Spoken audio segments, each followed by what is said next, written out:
Hi,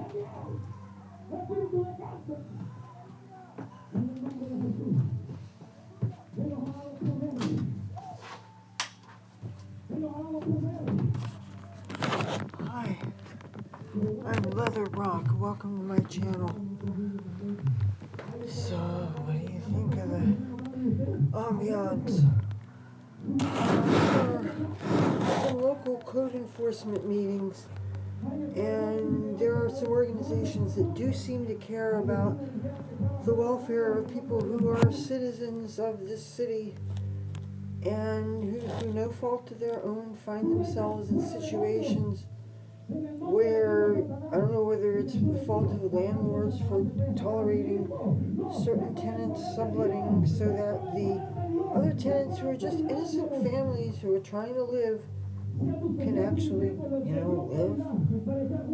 What's the point of having a home? What's the point of having a place to live? And I'm not talking about homeowners. I'm talking about a person who is running to have a key that fits a lock that you can go and lay down and sleep, and you can eat and you can rest, maybe watching TV if you have one, maybe listening to radio if you have one, maybe just enjoy the silence. And how can you do that? Please tell me, somebody tell me where this is reasonable and this is okay, that families are supposed to just endure this. Tell me that the people downstairs have more rights than we do. Please tell me why. Why is it because they are renting out somebody's space to do this thing called praying, which whatever benefit it's doing, it's certainly not helping us. This is so stressful, this is so loud, and since we don't speak the language, all it sounds like is a very angry, deranged man freaking out and being incited by a bunch of people in the background. I couldn't tell the difference between this and somebody that was getting a whole bunch of people riled up to beat my ass or something. This is... They were not told that the people above are people living there. Nobody thinks about their impact on other people. Now, if they were a nightclub, they have to get special licenses for that. And one of those things includes they test them for certain code things. And when you're in a mixed residential and commercial neighborhood, you have to have things like soundproofing for clubs. Especially if it's a strip joint or something like that. They have different things that they can do to cushion so that when you're going between the outside, and there's usually two doors, and then the inside of the club, it mitigates a lot of the sound. But when you have churches that are subletting, they never ask them what's the decibel level of what they're doing. Everybody is so afraid when it comes to things like religion. That is like the big hot potato thing. It's like religion and race were the two big things people don't dare mess with. Because you can say the most innocent thing, ask the most innocuous question because you want to understand, and people are quick to take offense. You have to be so careful how you word things. You can't seem like your attitude is anything other than embracing and loving, can I have some more of that, please? I don't understand how we prioritize who and what has rights in this world. If a person has a place that is their home, shouldn't they expect to be comfortable and feel safe there? Isn't that the point? And if somebody in your home is actually paying good money to rent said home, shouldn't that come with certain expectations? I understand that because this neighborhood isn't exactly Mr. Rogers, there's going to be some riffraff and some noise outside, but it should not penetrate the inner sanctum. Listen to this. if you speak the language and you hear this, does it make it less impactful knowing exactly what it is? But again, don't we have rights? There was a time when they made a rule on the Atlantic City Boardwalk, and it was about noise, and it was about people bothering other people.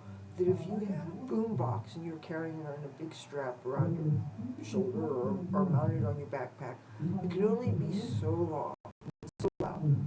The point being that you had a right to play your music, but it couldn't be so loud that it really, really, really created a nuisance for other people.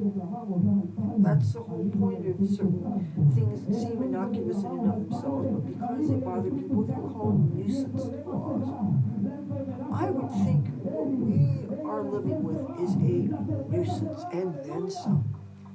But it is cloaked under the sacredness of this thing that we call religion. And we protect religion in this country. In most countries, religion is the one sacrosanct thing. Religion is the one thing, oh, you don't dare miss on somebody's, that's the one thing. Wars are fought over religion. Religion is the one serious thing you can't mess with. And so oftentimes religion interferes with people's individual rights. We see this in theocracies on the other side of the world where women are flogged and beaten because some of their hair sticks out of their clothes. We see this in other places where you fall short of certain cultural or religious expectations and they find ways to, they shame you, and if that doesn't work, they find ways to punish you. And they often do it publicly so that you're an example for others. Religion is a real serious thing. And religion can harm people, even though it can often inspire people to bring out the best in themselves. But it shouldn't take a book and a culture of indoctrination in certain religious concepts to tell you to be a nice person. You should just knowingly, it should be instinctual.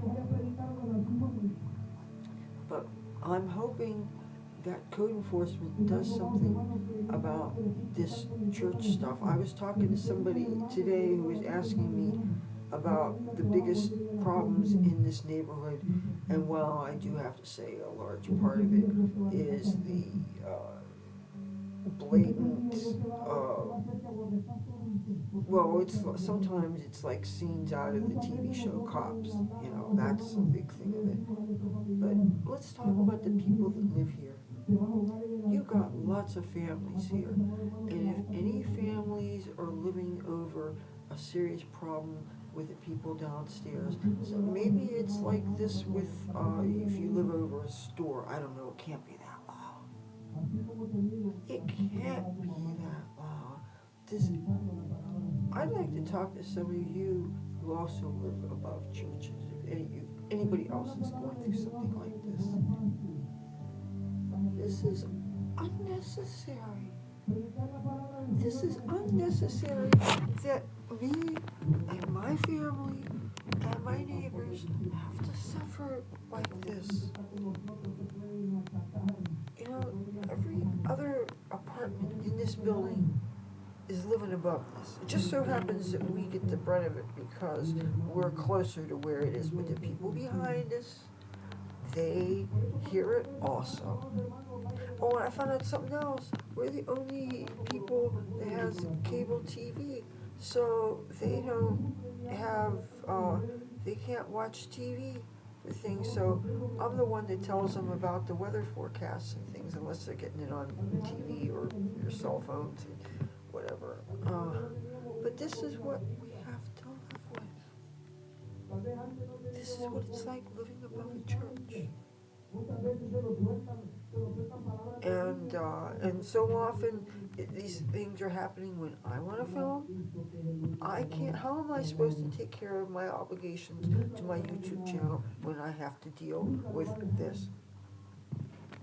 Welcome to my hell, my little church hell. Okay, I will talk to you tomorrow. I hope you don't have to live over a church. Really, it's not good for the soul.